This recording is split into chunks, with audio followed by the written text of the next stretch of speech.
خلق السماوات والأرض وهو العزيز الحكيم. أشهد أن لا إله إلا الله وأشهد أن محمدا عبده ورسوله. أما بعد فيا عباد الله، أوصيكم وإياي بتقوى الله فقد فاز المتقون. قال الله تعالى وهو الأصدق القائلين: أعوذ بالله من الشيطان الرجيم. بسم الله الرحمن الرحيم. يا بني إسرائيل اذكروا نعمتي التي أنعمت عليكم وأوفوا بعهدي أوفي بعهدكم وإياي فارحبون. بسم الله الرحمن الرحيم. واذكروني أذكركم واذkuruni wala takfurun. Sadaqallahul adzim. Syukur alhamdulillah bahwa Allah telah memberikan kepada kita hampir segala-galanya. Kalaupun ada nanti yang kurang, Allah akan memenuhinya di akhirat kelak sesuai dengan amal ibadah kita. Selawat dan salam mari sama-sama kita sajikan kehadiran Nabi besar Muhammad sallallahu alaihi wasallam. Bahwa Rasulullah juga banyak memberikan pembelajaran kepada kita agar kita patuh dan tunduk kepada Allah dan selalu mengingat berselawat kepada Rasulullah. Maka di kemudian hari Rasulullah juga akan memberikan syafaatnya kepada kita. Maka mudah-mudahan kita, walaupun mungkin susah di dunia, tetapi akan mendapatkan rahmat di akhirat kelak. Yang kami hormati Bapak Kekemenak, kemudian Bapak Ketua DKM, dan kemudian para bapak-bapak kepala dinas, kepala badan, kepala kantor yang hadir pada pagi hari ini. Selebihnya yang berbahagia Bapak Imam dan Naib Imam dan Tetu Ajar Aziz yang selalu bersama kita. Mudah-mudahan para imam kita tetap disehatkan oleh Allah Subhanahu wa Ta'ala. Selebihnya kaum muslimin hadirin sidang jamaah subuh yang dirahmati Allah Subhanahu wa Ta'ala. Pada satu waktu di negeri Arab, khususnya banyak orang yang membuat pedang. Artinya karena di sana selalu dalam keadaan perang dari kabilah ke kabilah, maka hampir semua sudut kota itu ada orang pandai besi membuat pedang. Karena pedang itu di negeri Arab sesuatu kebanggaan dengan modelnya yang bermacam-macam, sehingga kadang-kadang di dunia ini itu pun terpengaruh bahwa ini adalah pedang dari Arab, pedang dari Maroko, pedang dari Baghdad, pedang dari Madinah. Dan pedang itu sudah menjadi sesuatu yang dikenang menjadi sesuatu harta yang disimpan dengan baik dan dimanfaatkan untuk berperang. Ada salah seorang pandai besi itu terkenal untuk membuat parang pedang itu tidak lagi dengan tang, tidak lagi dipegang dengan besi, langsung dipegangnya dengan tangannya. Artinya dia ke tukang tepa bahasa Gayo kan harus pakai pegangan, tapi dia langsung dengan tangannya dibuatnya. Badan apinya itu kan tukang parang itu kan dapat kita bayangkan bagaimana panasnya api, tapi dia langsung dengan tangannya dia buat. Lalu banyak orang dari sudut-sudut kota melihat dan datang ke tempat itu guna carai ketingok kiamat di besia perempuan tengah porak-porak lagi panas-panas. Penasaran lah. Datang dia ke sana. Dilihatnya lah bahwa dia membuat membuat pedang itu dengan tangannya saja. Sebenarnya doa apa dan kelebihan apa yang diamalkannya sehingga dia bisa seperti itu? Akhirnya satu waktu penyebabnya itu adalah karena dia mendengar tetangganya itu seorang fakir miskin yang selalu meminta nafkahnya dari tukang pandai besi yang bisa memegang dengan tangannya itu. Tapi karena sudah sering diberikan, lalu satu waktu dia tidak berikan lagi. Alah ningko ngegenap ya. Jedor kom niru. Selalu kamu minta. Sekali-sekali jangan minta kepada saya, dan nanti pada waktu yang lain akan saya berikan lagi. Pulanglah tetangganya itu, yang miskin itu, karena berada di sebelah rumahnya.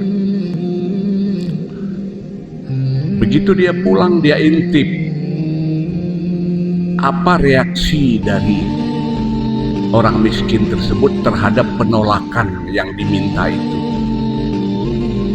Dari sebelah rumahnya dia dengar apa kata orang miskin itu.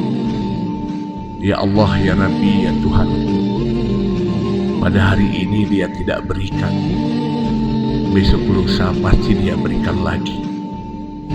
Dan kemudian ya Allah, ya Rabbi, ya Tuhan, mudahkanlah terus rezekinya, karena dia pasti akan memberikan di lain waktu. Dari dua ucapan ini, yang tukang pandai besi itu merasa bersalah. Sering sekali kita kalau tidak diberikan waktu kita minta, kita marah. Alah, nalagi kaya. Oh ya, betikik geretrosai. Sering sekali kita begitu. Masa sedikit pun dia tidak bisa berikan, padahal hartanya banyak, padahal uangnya banyak. Kenapa dia tidak bisa berikan? Nah, ucapan-ucapan itulah ucapan kelembutan yang disebut di dalam Al-Quran kaulan karim, ucapan yang lemah lembut, kaulan layina, kaulan lasyida, kaulan ma'rufa.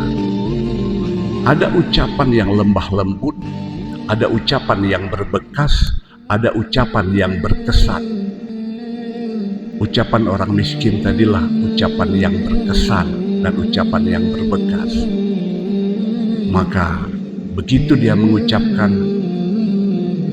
kepada orang kaya tadi, nanti besok pasti akan dia berikan, maka dipanggilnya kembali.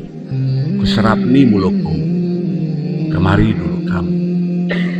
Saya merasa bersalah dengan tidak memberikan atas permintaanmu. Rupanya kamu berdoa kepadaku setiap saat. Maka orang miskin yang diminta berdoa kepada orang kaya, nilainya berbeda dengan orang yang mendoakan orang lain tanpa penyebab. Akhirnya apa kata orang kaya itu? Kamu tahu saya membuka cabang di mana-mana, cabang pandai besi, cabang tukang tepa itu hampir di semua kampung dia buka. Banyak sekali cabang-cabangnya. Pada hari ini, rumahku ini, tempat pandai besi ini, kuserahkan kepadamu sebagai balasan ucapanmu yang lembut, ucapanmu yang berkesan, ucapanmu yang memiliki kenangan. Kuberikan kepadamu semua dengan isinya. Waktu dilihat, ke dalam itu tidak ada isi rumah itu. Maka saya pindah ke cabang yang lain. Rumah ini kuserahkan kepadamu. Tolong buatkan rumah ini rumah yang paling indah di kampung ini, rumah yang paling bagus. Lalu kata si miskin ini, macam mana mau saya buat rumah ini sedangkan isi rumah itu tidak ada? Nah, Rumah itu pun biasa saja, macam mana mau saya buat? Sedangkan kata orang kaya ini, kamu buat terus rumah ini, digabungkan dengan rumahmu menjadi indah. Kamu buat relief-reliefnya dengan bagus. Saya pindah. Maka dia bersalaman dengan orang miskin itu, dia pindah ke tempat lain. Rumah tukang pandai besi itu diserahkan kepadanya.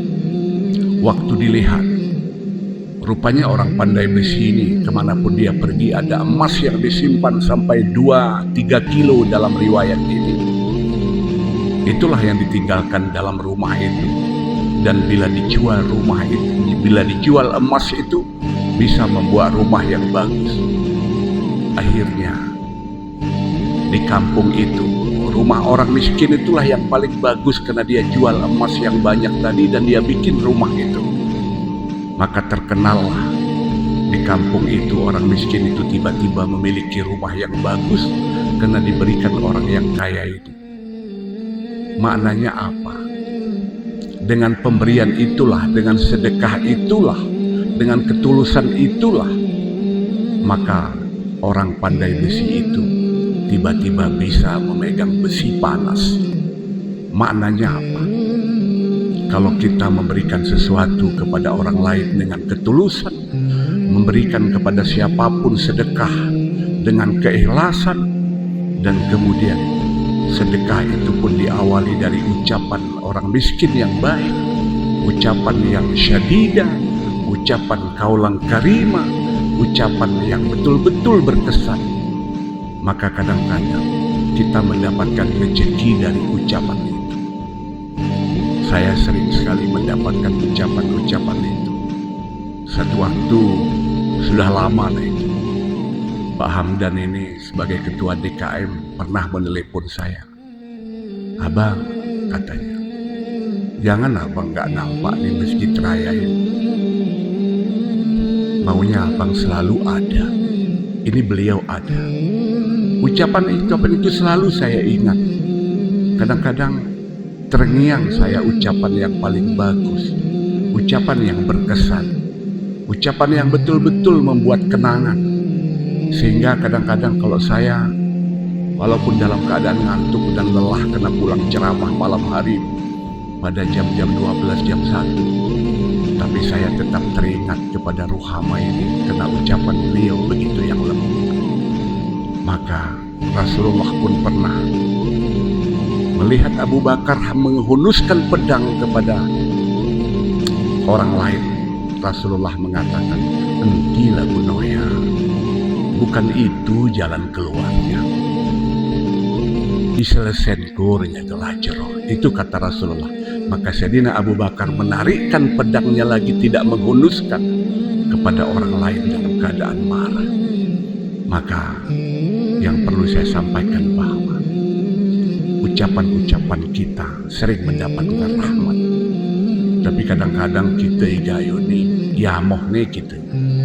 Nah, ke kita remalan di Arab di warung, dia bilang, "Bapak makin sehat, Bapak kengon makin muda." Nah, aku sering kali ku jawab, "Alah kekenamu minum kedali hamong buang." Artinya apa? Ucapan yang lembut, ucapan yang kenangan, kita juga keluarkan dengan tulus, dengan ikhlas, sehingga membuat kenangan kepada orang lain. Dari ucapan orang miskin yang baik sampai ke telinga orang kaya, sehingga diserahkan rumahnya. Itulah yang membuat pandai besi itu bisa memegang api karena sedekahnya. Maka mari kita semua, ada ucapan Pak Syahrial di Enang-Enang yang selalu berbekas, bahwa Enang-Enang ini adalah sejarah hari zaman, disebut oleh orang Gayo tajuk Enang-Enang. Dengan ucapannya yang lembut, dikirimkan dia umroh, dia tidak mau, masih ada orang yang membutuhkan. Nah, kemudian siapa yang datang, kita urung-urung ini. Ucapan-ucapan itu yang membuat orang mengantar sedekah ke Enang-Enang hampir lebih. Udah sekarang ini lebih dari 1 miliar padahal baru berapa bulan, belum sebulan lah masih. Maka saya pikir mungkin bisalah kita di Aceh Tengah ini keluar memperbanyak sahrial-sahrial karena banyak jembatan kita yang putus. Mungkin kalau ada sahria-sahria lain yang berucap lembut, yang kemudian mengambil hati orang, maka orang pun bisa menyambung jembatan di Aceh Tengah yang banyak terputus. Maka ucapan kaulan karimah, ucapan kaulan sadida, ucapan kaulan lainah perlu kita praktekkan sehari-hari agar orang tidak tersinggung, agar orang menerima dengan ikhlas. Dan marilah kita dengan ucapan bersedekah, kemudian dengan hati yang tulus kita bangun masjid raya ini. Kalaupun kita tidak bisa mempercantik secara fisik, tetapi secara amal sedekah jeriah kita tetap bantu. Walaupun hanya kita isi mungkin dalam kotak amal 5.000, 2.000, 10.000, dan tapi hampir tiap pagi waktu dibuka sedekah saudara-saudaraku ada yang 100.000 dan malahan beberapa lembar ada uang merah.